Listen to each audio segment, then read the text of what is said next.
Oh, okay. Where is it? It's gone. It's disappeared. Don't go too far. Okay, here we go. Take one step back. Ambassador, why elements to the press on such a serious matter? First of all, you've heard from the President of the Security Council that the Security Council has agreed on some press elements today. That is the first time in 9 years that the Security Council has agreed on this particular issue, on Burma, on Myanmar. We were united in our concern about the situation, in the deterioration of the situation, and we have heard graphically from the Secretary General and from Jeff Feltman, who briefed us on the catastrophe that is befalling Rakhine State and the Rohingya there. The press elements agreed today are an important first step. They capture the 3 big things that all of us wanted to underline. First of all, that there must be an end to the security operations. Secondly, that there must be full humanitarian access wherever it is needed.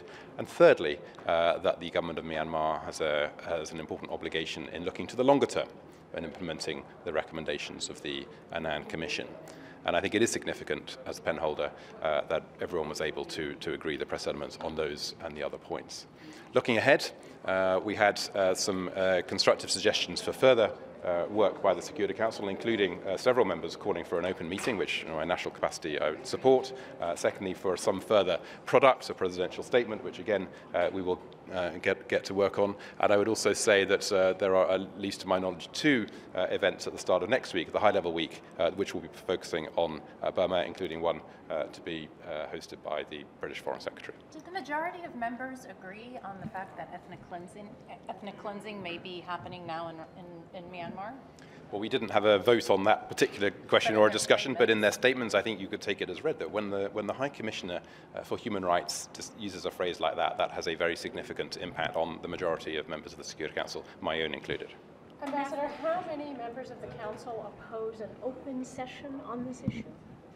Well, again, we didn't have a vote on that today. We didn't have a discussion, but from their language and their body language, I would expect a good majority to favour an open debate as a next step if the situation continues to deteriorate. And if it does, we must be doing even more in terms of prevention. And to shine a spotlight, as we sometimes do through an open debate, would be a useful thing to do. But I doubt that there is going to be unanimity on that. Mr. Ambassador, what kind of meetings are going to be held next week?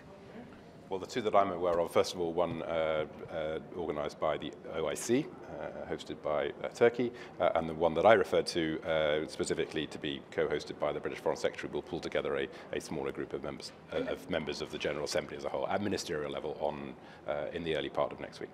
Thank you. The country team of the UN being too close to the government over time. There was criticism of the resident coordinator, Ms. Loch-Desselin.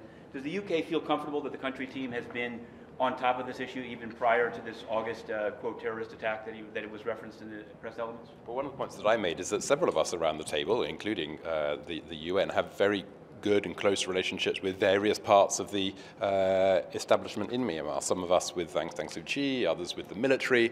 And my point is that it's time now for us to be using those relationships to get action and to get an end to this deterioration, rather than allowing those relationships to become an end in themselves and to prevent us from taking action.